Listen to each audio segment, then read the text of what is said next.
Aşıklar şehri Şiverin. Adlarını unuttum ben. Reggio. Kulaklıklarım olduğu zaman düşünmüyorum. Şiverin'e gelme amacınız neydi bu? Neden Şiverin'i düşündünüz? Avlanıyorduk. Bu Şiverin'le alakalı ilk vlog YouTube'daki. Yazın bunu buraya. Beğenmeyi, takip etmeyi ve bizi sevmeyi unutmayın. Market açacaklara isim önerisidir. Kentim var. Ben böyle yerleri çok severim, lokal. Aslına bakarsanız direkt evet. Kırmızılı şey gelince Netflix burada bir kampanya yapıyor zannettik. Meğersem değilmiş. Zanatçı zanat yapmış. Evet. Ucundan su fışkıran mısır heykellerine alışık olduğumuz için. Eyüp Sultan. Tek kaldın orada. Bakma etrafına şaşkın şaşkın abi. Merhaba. Hoş geldiniz. Biz Şiverin'e geldik. Bugün Şiverin'i gezeceğiz. Küçük kendi halinde bir yer ama Berlin'e çok yakın. Buraya gelenler para ödemeden 2 saat 30 dakika içerisinde Deutschland Ticket'la buraları gezebiliyorlar. Evet, Almanya biletimizle geldik. Herhangi bir ücret ödemedik. O yüzden dedik ki bu hafta sonu böyle bir değerlendirelim. Hem de Şiverin nasıl bir yermiş bir görelim dedik. Başlayalım.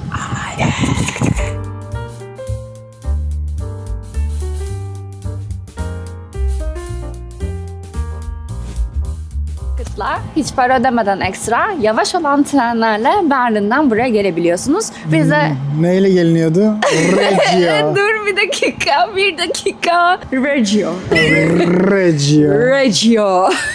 Vay Şiverin'in konuşamadım. Bir kitap okumaya başlamam gel lazım şöyle ya. de onları çekmediğimize ikna olsun Almanlar. Ne? Şöyle gel de diyorum onları çekmediğimize ikna olsun Almanlar. Oldunuz mu ikna? Çok tatlı. Yine gördüğünüz gibi arkada küçük durağı olan tatlı bir yer ya. Frankfurt odaya benziyor gerçekten. Öyle küçücük bakalım. Zaten çok bir şey yok etrafta. Aslında gelmeden önce bir araştırdık. O araştırdığımız yerlerde turlayacağız. Birazcık. Ne yapacağız? Bir şöyle üstünden geçelim. Adlarını unuttum ben. Yani gittiğimiz zaman söyleriz adlarını. Bir sarayı varmış buradan. Çok tamam, güzel romantik bir sarayı varmış. Sarayı var. Sarayın bahçesi var. Orada seninle orada dans eder miyiz? Bakarız. Ünlü tarihi bir köprü var. Polis amcalar. Oradan geçeceğiz. Onun dışında zaten nehir kıyısı ve yeme içme yerleri, kiliseler vesaire var şehrin içinde de. Aha. Küçük bir kasaba gibi olduğundan dolayı bunu böyle girip şişko çıkıyorum. Şöyle duracağım. Aynen öyle. Haydi devam edelim.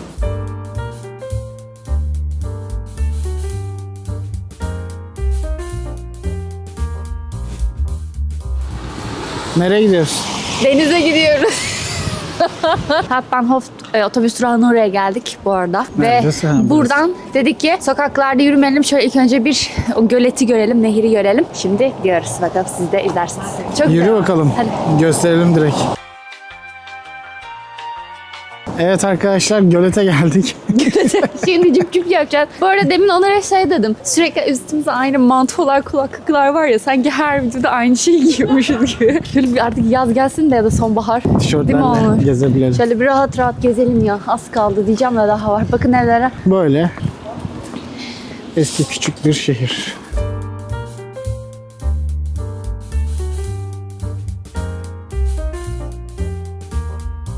Evet şimdi şöyle. Arkanda ne var? Bana okutturma artık bunları. Kendimi çok baskı altında hissediyorum ama senin için deneyeceğim. Hollanda Hof'u var arkada. Şu sondaki ciğer muhabbeti beni çok geriyor. Niederländischer Hof.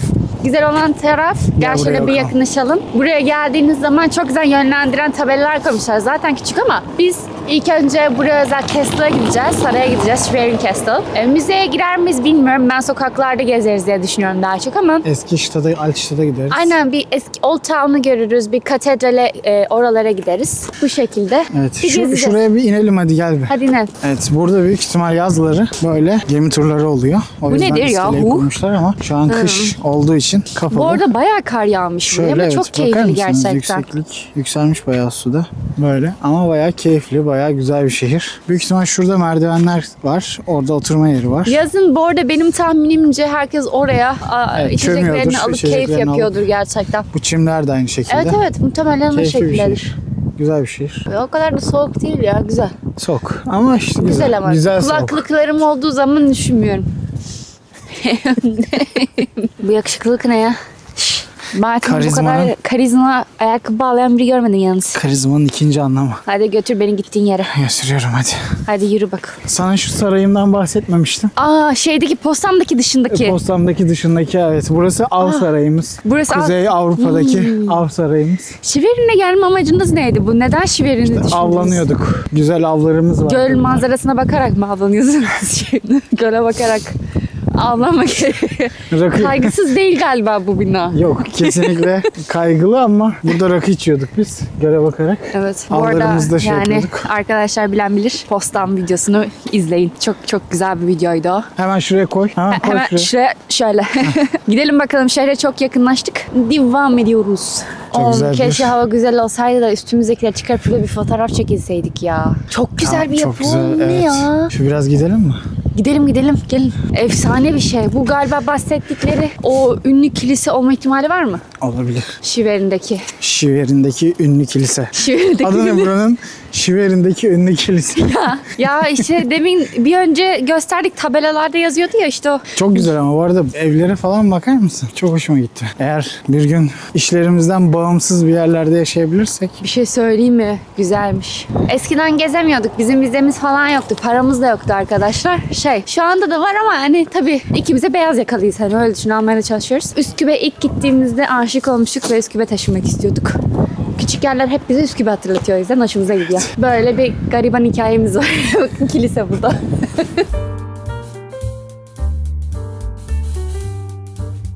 Ne kilisesiymiş burası? Arkadaşlar Paris Kirche diye geçiyormuş. Paul'un kilisesi.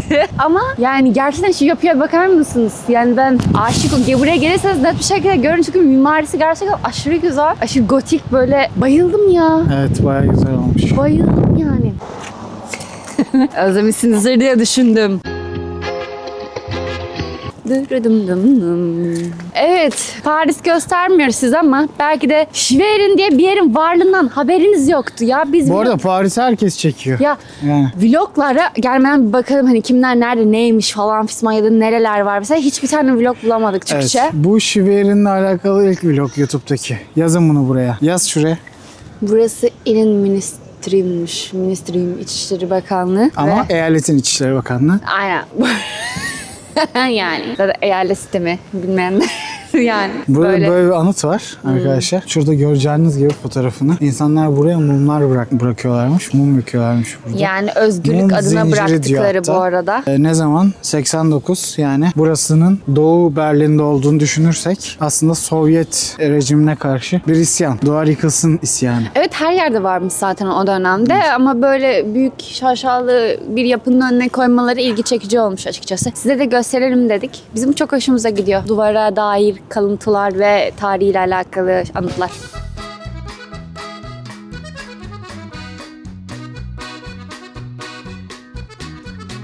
Ya biz Christmas zamanına denk gelemedik. O yüzden ama burada Christmas zamanı burada da çadırlar açılıyor bu arada. Ama hala burada buz pateni yapabileceğiniz yer bu tarihlerde açık oluyor. Eğer öyle bir hobiniz varsa falan. Evet, içerisi çadır ısıtılıyordu ama bir yandan da buz pateni var. Ya çok Çocuklar kayıyor. özendiğim bir şey abi ya. İnanılmaz. Evet, hemen nehrin kenarı. Şurası nehir Çok bu arada. keyifli. Ama şurası. Biz denedik. Her tarafımızı kırdık. 2 ay kendimize yani. gelemedik. 3 ay üstüne oturamadım popomun. O yüzden bize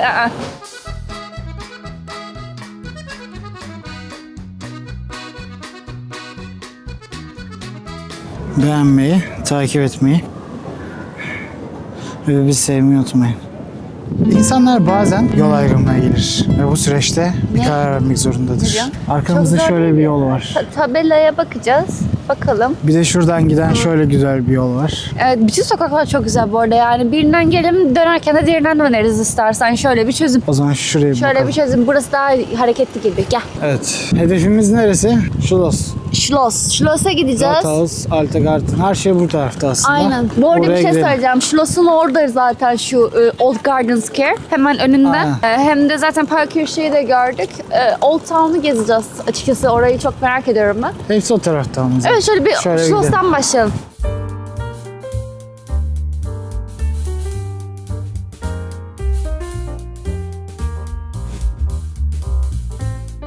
Şehrin göbeğinde. Şimdi fark ettim. Kent Mar. Aman Allah'ım. Aman Buradan Türkiye'de market açacaklara isim önerisidir. Kent var. Böyle Daha girişimci yaratıcı olacak. olabiliriz isim konusunda be. Değil mi? Bak Bence market gayet güzel açılmasına ya. bir şey demiyorum. Kent var bilmiyorum. Bence güzel gayet. Hakmar değil hala. Hakmar Bir Hakmar ol.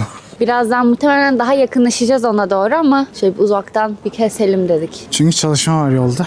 Evet. En azından buradan gidemiyoruz. Bilmiyorum diğer tarafta. Belki arka tarafından gidebiliyor muyuz bilmiyorum. Gidebiliyorsak yakından bakarız ama gidemiyorsak en azından görmüş olalım. 1885'ten beri modaya yön veriyorlarmış. Alman modası. Şivenin. Bunlar ne böyle? Bunları biliyor musun? Konsol var. Bunları biliyor musun? Balmum lambası. Bal mumu lambası. Lambası aşırı tatlı oluyor. Ha, bak Ay, şurada içerisi çok şey güzel be. Ufak Evet. bir gezelim ya. Bak şeyler. Hemen çok şirin şeyler yapmışlar. Bak böyle şeyler de var gördünüz mü? Karaoke. Tatlı yani. Tatlıymış. Bak şu köşedeki yerler de tatlı. Evet şu an Burası sanırım Old Town Eskişehir'deyiz. arkadaşlar. Evet. Yeni pek hoşumuza gitmedi. Eskiye gidelim de. Şurada Rathaus var muhtemelen. Şimdi Rathhaus'un önüne çıkacağız. Belediye binası. Ama bu dükkan bizi cezbetti. Bir bakabiliriz belki. Yani farklı kültürler, farklı hayatlar.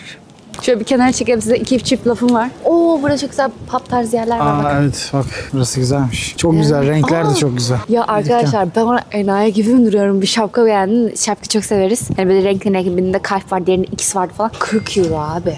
El örmesi muhabbeti. Abartmıyorum Handmade. buna. Handmade. Asla affedersiniz buraya bir bip yaparız. Bu Bush değil mi? Bush okunuyor. Buh mu? Yok Bush. Bushstrasse. Bush Strasse'nin oradaki dükkan asla girmeyin. Enayi değiliz. Girin ama almadan çık. Ama abi ya ne bileyim bir şapkaya da 40 euro vermek yok be. Götür bizi gittiğin yere. Bu arada arkadaşlar abone olmayı, bildirimleri açmayı ve gönderiyi beğenmeyi lütfen unutmayın. Bu sokak çok güzelmiş. Evet. Bu sokak daha güzel. Bu arada Şöyle doğum günler eski şeyler falan da var. var. Bakar mısın yazıyor Altas, Alte, Handels bilmem ne. Lirik diyorlardı değil mi bu yazı türünü İşte onun? Alman, eski Alman Lirik. şeyi. Aynen. Bu arada Edekası bile çok tatlı ya Evet. baksana. Edeka. Evet. Edeka. Şimdi saraya doğru olan yolculuğumuz devam ediyor. Eskişehir'den çıkartalım bir kendimizi. Size neler anlatacağım neler.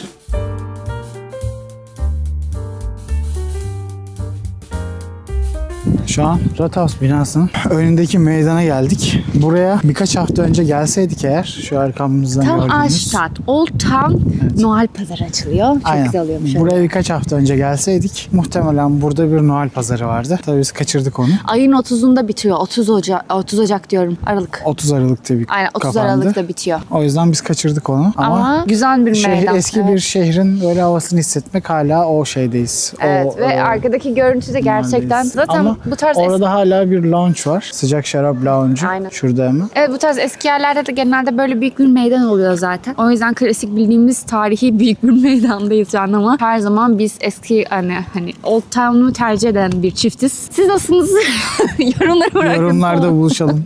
Bu arada hayatımda ilk defa Almanya'da içme suyu konulduğunu görüyorum. Evet. Adamlar İtalya'da bildiğin falan kuyu çok suyu, var da. Yani bir şey yapmışlar buraya içme suyu. Wow. Gördüğünüz gibi Trinkwasser. Normalde kein Trinkwasser derler. Evet, İçme normalde suyu içemezsiniz değildir derler ve insanlar içer. Bunu kimse içmiyor. Burada mesela İtalya'da içtim gayet lezzetliydi. Hiç de bir şey olmadı yani. Berlin'de olsa içerim ben musluk suyu vesaire. İşte şu düğmeye basınca büyük ihtimal geliyor. Evet ama şimdi basmayalım. Boşa aklınız. Evet. Evet. Hadi sıraya gidelim. Son.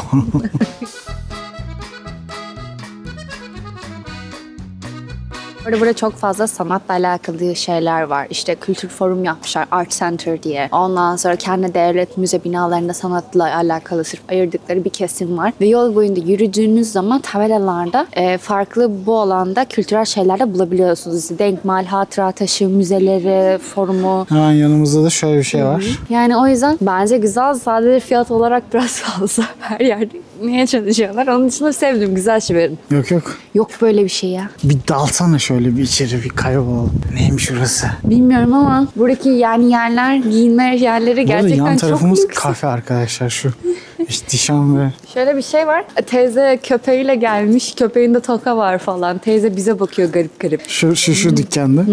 Baksana ama seviyorum ben böyle sokakları. Bana değişik geliyor böyle Arnavut kaldırımları falan severim de bak. Bana her yer seni hatırlatıyor Türkiye. Diyor ki Gassenkrug. En küçük Şiver'in en küçük barıymış. güzel Pub'ıymış. Şöyle bir yer. Güzelmiş. Güzel değil mi? Ve bir şey söyleyeceğim. Bu ne abi?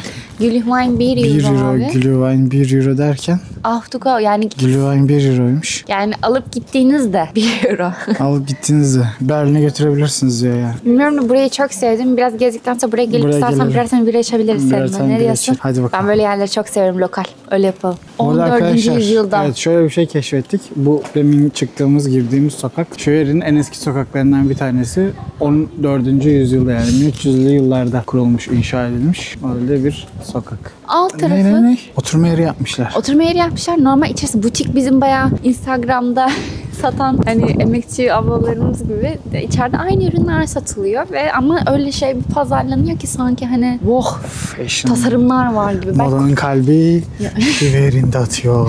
kumaşları iyi olabilir ona bir şey demiyorum ama saçma baksana şuna elmas mı alıyoruz yani ben anlamadım ki bu işi. Hizmette sınırı yok demek. Olsun güzel. Henk arkadaşlar burada Güzel. gelirsiniz. Ama bakın işte sokağa giriyorsunuz zaten böyle sizi böyle bohem Öyle açık renkler falan karşılarken tasarımları çok güzel. İşte buraya böyle beyaz kilimler, buraya böyle yeşillikler falan. Adamlar özenerek yapmışlar. Bu doğrultuda hoşuma gitti. Arkadaki binaya bak. Bakın en alt katı yine giyim arkadaşlar. Evet, butik var gene.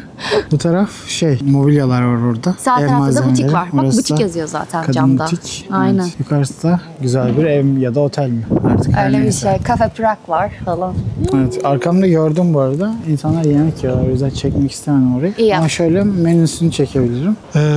Balık 16 euro. Strudel 8 euro. Şokolade. Burası birazcık daha Bir şey şey. söyleyeceğim bu arada. Burası bayağı uygun bir şehir. Yemek olarak. Yani Yemek içme kıyafette olarak. şey yapıyorlar ama evet. Yeme içme olarak uygun. Çeşit de var. Yani ve mesela örnek veriyorum bu Cafe Prag restoranında kahvaltısına, akşam yemeğine kadar her şeyi yiyebiliyor musunuz? Gayet iyi bence mesela. Evet. Fiyatlar da çok uygun. Ben bu arada çok tatlı bir restorana geldik. Deminki Prag temalı olan kafeye oturmadık. Çünkü biraz kasıntıydı ve kimse ilgilenmedi uzun süre. Yemeğini de uzun sürede gelemeyeceğini düşündük. O yüzden de çok aşağı olduğumuzdan hemen yanındaki lokantaya girdik. Zaten sokağı size yansıtıyor olacağız ama bunun dışında genel yiyeceklerimizi de hem size göstereceğiz hem de çok tatlı bir atmosferi olduğu için burayı da size öneriyoruz. Beğendin mi ortamı? Çok sevdim. Mikrofonun yok ama şöyle yakınına geleyim. Hemen bağlayayım. Yemekleri çok fazlaydı. Çeşit olarak çok hoşumuza gitti.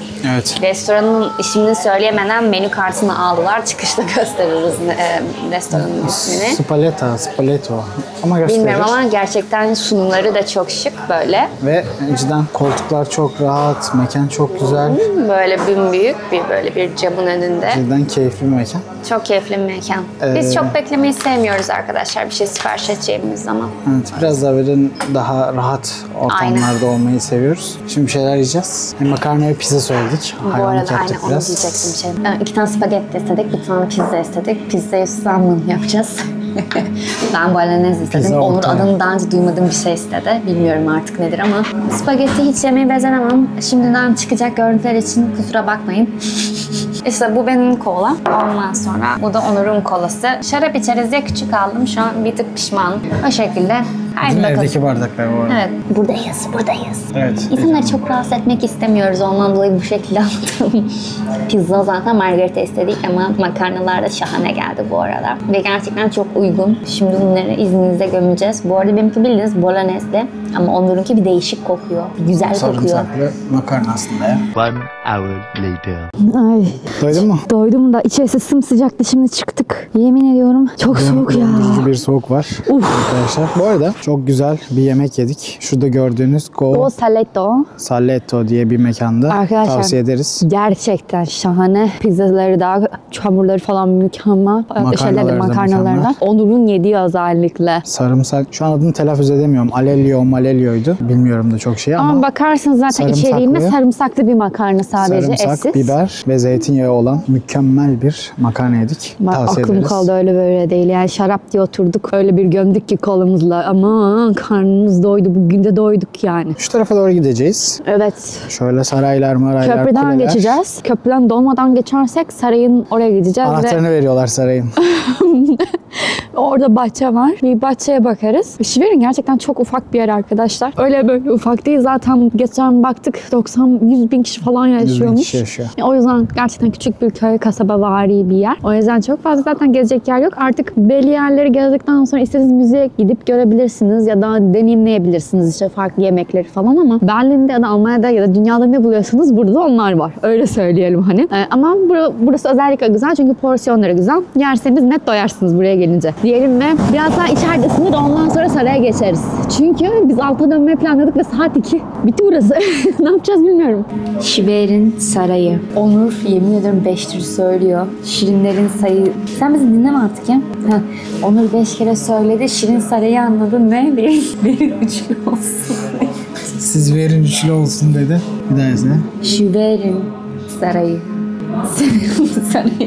Şimdi yemek yediğimiz yerden çıktık ve Schloss'a doğru yürüyoruz. Bu bina ne binası acaba? Görebiliyor musun onu? Bu bina? Önünde yazar. Çok ama şık. Hani böyle... Avrupa Birliği binası sanırım. Avrupa Birliği binası. Şöyle geçelim karşıya bakalım. Bembeyaz, aşırı mimarisi, böyle şey gibi değil mi? vesaire harika. Yunan mimarisi ama Üsküp tarzıyla. Çok çok hoşuma gitti. Yine üstünde de heykeller bu arada. Müthiş. Zaten karşımızda şimdi yakınlaşınca daha net göreceksiniz. Efsane bir bina duruyor arkadaşlar. Şöyle Avrupa Birliği bayrakları. Çok güzel süslemişler Tabii bu ki arada. de Ay, beyazla minister- kırmızı ne güzel olmuş değil mi? Evet, Minister Prezident. Burası arkadaşlar bu Mecklenburg-Vorpommern eyaleti. Almanya'nın en küçük eyaletinin, Almanya'nın en küçük eyalet başkenti. Nüfusu vesaire olarak da. Burası bu eyaletin başkenti. O yüzden bu da başkanın sarayı. Mis mis mis. Güzel bir yılbaşı ağacı gibi de yapmışlar buraya. Karşısında böyle gidiyoruz.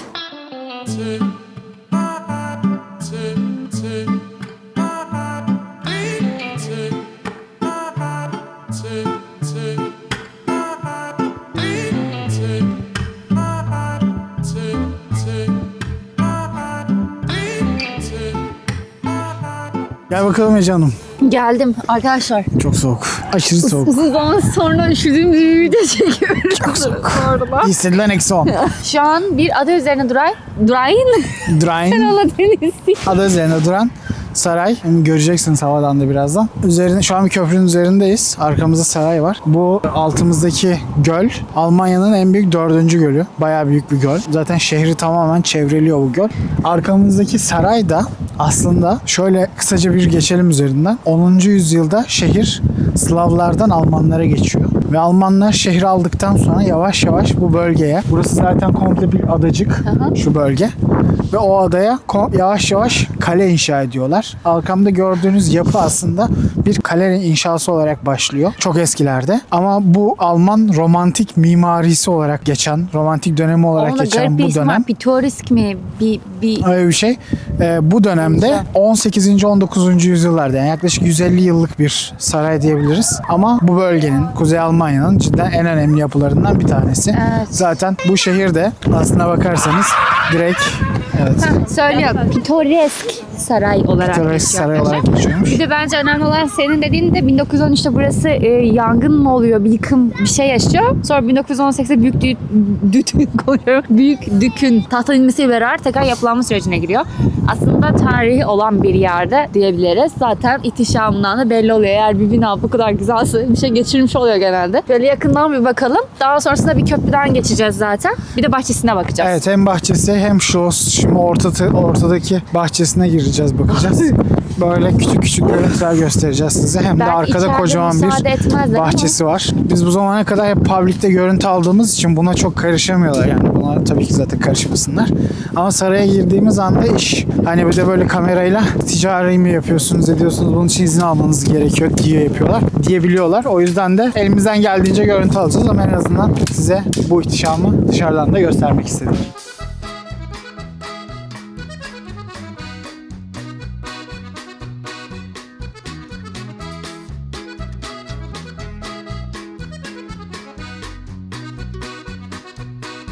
Hem kilise gibi hem gerçekten Roma İmparatorluğundan kopmuş gelmiş gibi saat var her yerde. Her yerde bir şey var ya. Ne yaptınız be? Bu kadar detaylı bir çalışma olamaz yani. Şunlara bakar mısın? Yani bayağı iyi. Devam edelim arka tarafına doğru diyeceğim. Ama Müze. oradan geçiş yok. Bir müze orası. Orası müze. Müzeye içeriden girmek gerekiyor. Bakalım da etrafına bakalım. Hadi bakalım. Arkadaşlar şimdi meclis binasının Yani bu ana binayı içine Aynen. girdik. Oradan çıktık. Müze var. Sağdan devam ettiğinizde. Daha ileride kilise var. Yeme içme yerleri var. Biz şimdi böyle buradan yandan arka tarafına dolaşacağız. Orada da park var bir tane. Oraya Aynen. gideceğiz. Yani isterseniz burada yiyip içebilirsiniz. O size kalmış birazcık ama bir arka tarafını da size gösteririz. Güzelce ne bir buz kaplarız konuşamam. Çok soğuk abi. Çok zor şartlar altında sizler için çekim yapıyoruz. Bir likelayın abi ya. Bir takip, beğeni. Mesela Şiver'in gördüğünüz gibi 0 derece gösteriyor ama Gefilt'e Hissedilen. bakarsanız -5 olarak gözüküyor. Almanya uzun zamandır böyle kış gelmedi. Demek yavaş yavaş kış Zaten geliyor. kar geliyor. Yarın Kar da da yağış geliyor, kış da gösteriyor. geliyor. Abi tırmanmaya gittim demeyin bana. Çok fazla arkamızdan kırmızılı şey gelince Netflix burada bir kampanya yapıyor zannettik. Meğersem değilmiş. Sadece yaşlı kafilesiymiş. Kilise çanları çalıyor. Squid Game. Muhtemelen Squid Game şiverin. Bu arada normalde park var buranın arkasında ve normalde herhalde daha bahar zamanı, yaz zamanı çiçekler falan açıyordur. Ama şu an pek de mümkün gibi durmuyor. Şurası bir göstersen uzaktan. Şurası tarihi köprü arkadaşlar. arkadaşlar. Biz hiç gitmedik. Siz görmüş olduğunuz Google'da şöyle yapar. Daha da yakınlaştırırsınız. Bu arada Yok, yok. oradan kayıyorlar. Demin gelen Evet bak orada bir tepe var. Tepede bir ev var. Bu bizim ev mi? Köyümüz. Evet. Görüyor musunuz arkadaşlar? bak orada kayıyorlar. Oradan kayıyorlar bakın. Demin gördüğünüz kırmızılı abiler, ablalar da elinde kızak tarzı şeyler vardı. O hani tutunma Evet. aletleri. Squid Game şiverin. Yakınına gidelim Hadi ama gidelim. oraya tırmanmayalım. Vallahi ben düşerim. Tırmanmayalım canım zaten ama gidelim oraya. Evet hadi. Hadi gidelim. Oradan geçiliyor muydu? Bak oradaydık Allah için. Kapı kapalı. Lütfen kapalı olsun ve açılmıyor olsun ya. Garden Portal diyor. Açılıyormuş. Yeni açılıyormuş. Biz böyle dolaştık arkadaş. Neyse. Portal etrafını varmış. gösterdik Portal. ya. Tarihi köprü. Cidden tarihi ama baksana demirlere bakın. Evet. Şu demirlere yakınlaşmak istiyorum. Boyamışlar bu arada ama yosunlanmış boyamalarına rağmen. Bakın öyle köyde Evet, ördekler bile donmuş. soğuk abi soğuk, dalın içeri çıkmayın. Ama su daha sıcaktı. Kıyamam ya. Böyle adamların ışıklarına bakar mısın? Zanatçı zanat yapmış. Çocuklar ellerinde meşalelerle. Benim de elime bir tane verselerdi meşale. En azından ısınırdık.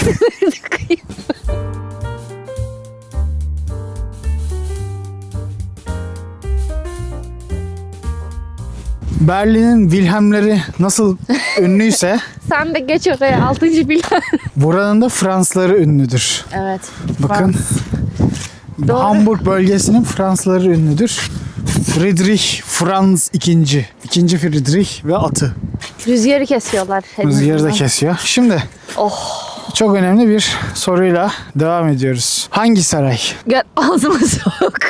Bu mu diyorsun? Bu. Evet. Bu abi ya. Bu mu? Bu ya ben. Bu çok hoşuma gitti ya. Senin gitmedi mi? Romantik. Ha ama diğerinin bahçesi daha iyi şimdi. Bahçe mi istiyoruz? Evimiz yoksa ekstra büyük mü olsun istiyoruz sarayımız. Şimdi bahçe dediğin zaman Ay bununki ama postamınki hayvan gibi be.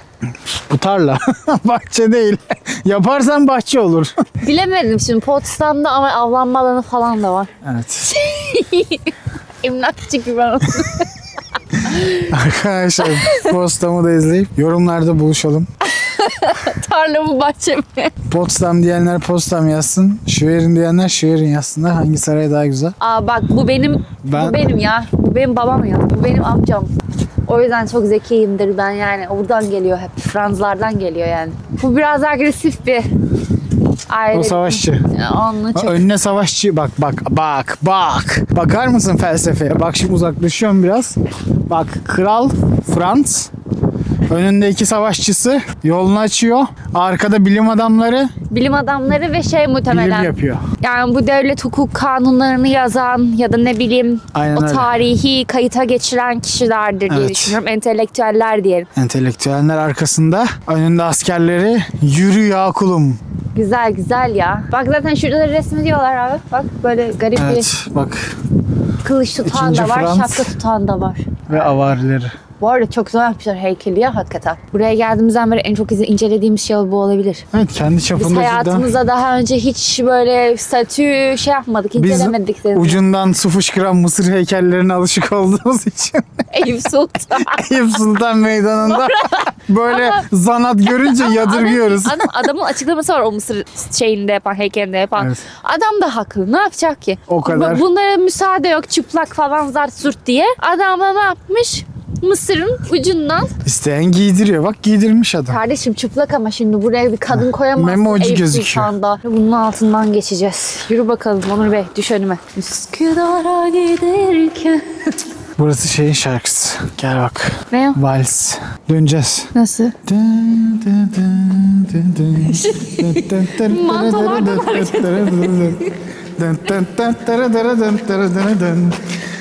Tamam, üşüyorum.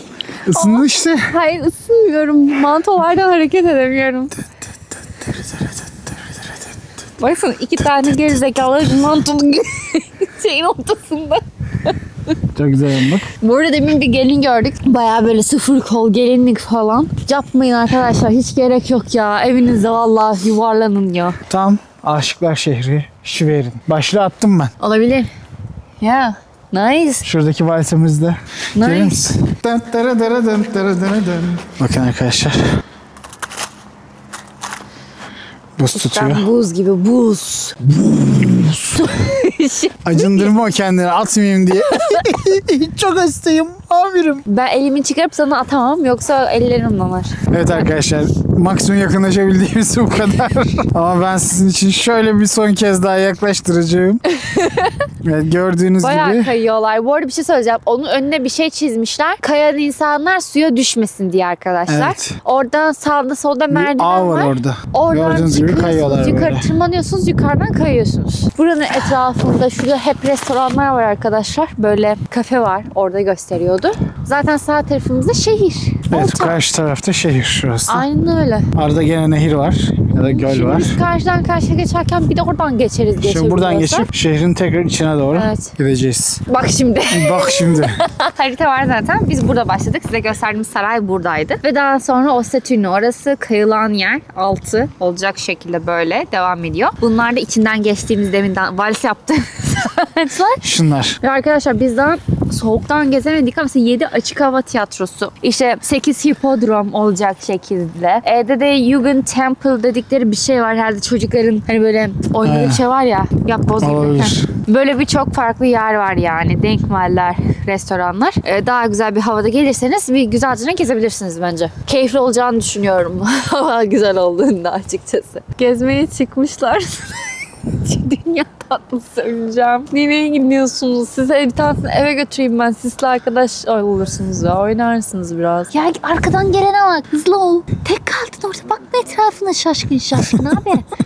Arkadaşlar şimdi tiyatro binasının olduğu yerdeyiz. Aynı zamanda opera binası da burada. Böyle burası opera binası. Çok güzel. Tiyatro Straße diye geçiyor. Direkt tiyatro sokağısınız zaten. Demin sizinle bu sokakta böyle bir anlamaya çalışmıştık. Arka tarafında parlamento binası vardı. Parlamentoydu değil mi? Başkanın binası vardı ya demin. Onun oradaki hemen bir paralel sokağındayız. Burası da böyle. Size göstereyim. Şöyle bir tiyatro var burada Ve ayrıca. binalarda zaten hala Old Town'da Şöyle de, olduğumuz için evet. bir şekilde aynı devam ediyor. Şimdi istikamet Old Town. Back to Old Town. Old Town ve Hapanhof. Yeah. 6'da var tren bu arada. 2 saatte bir kalkıyor buradan Berlin'e giden trenler. Artık hangisini yakalarsak döneriz biz de. Bu arada Canım. size bir şey var. Şuradan sağa girdiği zaman o ucuz olan Glühwein'in orası oluyor bu arada. Evet, çok güzelmiş sokak bu arada. Evet. Şimdi Şurada oradan geldik karşıdan. onda otel yazıyor. Bak orada gördün mü? Evet, Gasthof orada otel var. Onun Aynen. yanındaki o pub'tı. Şu anda burada da karşıda bir şey gördük. Alışveriş merkezi var. Hem Alışveriş biraz merkezi ısınmaya gördük. ihtiyacımız var arkadaşlar. Bir ısınalım dedik. Bu arada bakın burada da Burada bir kilise varmış. yine kilise var. Şöyle. Bayağı bildiğiniz tarihi orta çağ Evet şehri. evet bayağı yani ama ciddi anlamda kahve ve kek yiyebileceğiz dükkanlar genelde çok küçük ve dolu, çok ilginç. Şimdi Evet, havada çok soğuk dolu ya. ve çok O yüzden küçük alışveriş dükkanlar. merkezinde herhangi x bir yerde ısınacağız birazcık. Ama şeye bittim ben yani. Mimari. Evet mesela bak Body Shop dükkanı var sağımızda ve hani şey. Hadi o yeni bina gibi duruyor ama şuraya bak. Şuraya bak. Köşedeki Gerçekten. bina. Hepsi Baksana şu böyle. köşedeki binaya. Şey şu binalar. soldaki bak. Evet. Çok güzel. Bakın mesela şurası. Hep böyle cidden. Bu arada arkadaşlar o kadar küçük bir yer ki biz çözdük artık navigasyona bakmadan Evet evet direkt geliyoruz, yürüyoruz. giriyoruz. Bayağı bildiğiniz Buradan bir sağa saatte. gittiğiniz zaman kilise şey var. Commerzbank. Güzelmiş. Commerzbank. Commerzbank. Yine karşımıza çıktı başka bir şehirde daha. Orada çok şık bir binaya Evet. atılım yapmışlar. Arkadaşlar Commerzbank da bu arada Türkiye'nin yapı kredisi gibi biraz hani Bizim bankamız. prestij olarak. Aynı zamanda. Şöyle bir meydana geldik. Hadi biraz Çok ısınalım. güzelmiş, çok tatlı. Şöyle. Evet işte o sokak. Buraya da- Sabah buradan geldik arkadaşlar. Sabah buradan gelip sonra bir ara araya girmiştik. Evet, daha önceden girmiştik. Evet. Aradan şey yapmıştık. Şimdi bir girelim oraya, bir ısınalım. Hem belki bir şeyler yeriz ederiz. Bilmiyorum ki. Gezelim hadi. bakalım.